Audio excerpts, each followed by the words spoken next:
Thank you very much, Chair. The EFF has succeeded in exposing the hypocrisy of the ANC to the South African population. That you are not honorable enough to stick to your own ways. Your president spoke about the expropriation. You came here and contradicted him. Some of your colleagues spoke about expropriation. You came here and contradicted them. And when the last speaker was speaking here, actually, one of the ministers was encouraging me to listen, because that's what you do. You listen to white messiahs, because on your own you can't do, on your own you can't think, and it is the white messiahs who have put us into this crisis.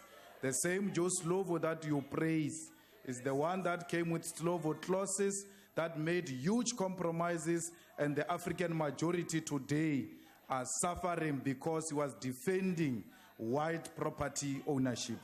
So we want to put it very clear that we have made it available to the ANC to implement exactly what the president said he wants to do, and the ANC rejected it. Because you never mean anything you say. You stand up and say you fight corruption, and you bring corruption right into parliament in the name of Brian Molefe. Those are the things you are known for. You say this and do the opposite. And today the entire country has seen you for who you are.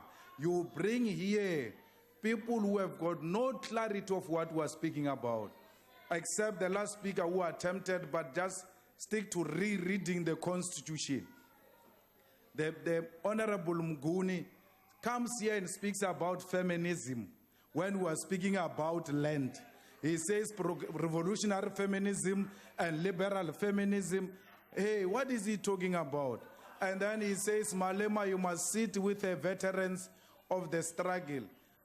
I might appear young to you, but for your information, I've sat with a lot of struggle veterans. I even stayed in their houses more than you, because by just speaking here, it's clear that you are just a backbencher from a branch who found himself in this house by accident.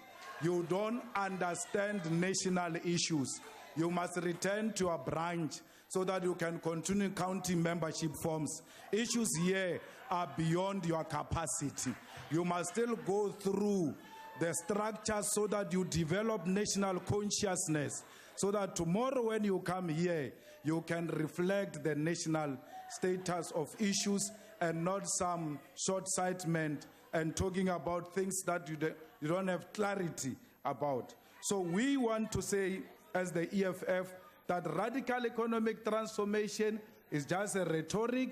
You are not going to implement it. You don't mean it. Expired. Zuma says it because he wants to reposition himself so that he can have some legacy.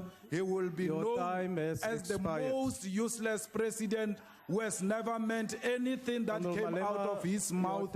He's just blowing hot air on radical economic transformation. Thank you.